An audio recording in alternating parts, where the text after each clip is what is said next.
तर याच संदर्भात आपल्यासोबत बोलण्यासाठी मनसे नेते यशवंत किल्लेदार जोडले गेलेले आहेत। यशवंतजी, तुमचं जय महाराष्ट्रमध्ये स्वागत। आपण पाहतोय की गेल्या काही दिवसांपासून सातत्याने महाराष्ट्रातल्या सामान्य नागरिकांच्या मनात असेल, राजकीय वर्तुळात असेल, ठाकरे बंधू एकत्र येण्याच्या चर्चा आहे आणि यातच आता मनसेच्या या दीपोत्सवाचं उद्घाटन उद्धव ठाकरेंच्या हस्ते।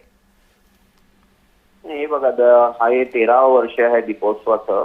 दीपोत्सव हा मनसेचा दीपोत्सव अगदी मोठ्या थाटामाटात अगदी नेत्रदीपक रोषणाई करून होतो आणि दरवर्षी विविध क्षेत्रातले मान्यवर येऊन त्याचं उद्घाटन करत असतात। त्याप्रमाणे यंदा राजसाहेबांनी उद्धवजींना निमंत्रण दिलं, त्यांनी ते स्वीकारलं आणि ते यायला तयार झालेत आणि त्यांच्या हस्ते उद्घाटन आहे। मला असं वाटतं की आपण दिवाळी आहे, दिवाळीचं आपण एकमेकांच्या घरी जातो, एकमेकांना शुभेच्छा देतो, त्याच्याच धागा पकडून जर दोन भाऊ एकमेकांच्या दिवाळीच्या कार्यक्रमाला बोलवत असतील तर आपण त्याचं स्वागत करायला हवं। निश्चित।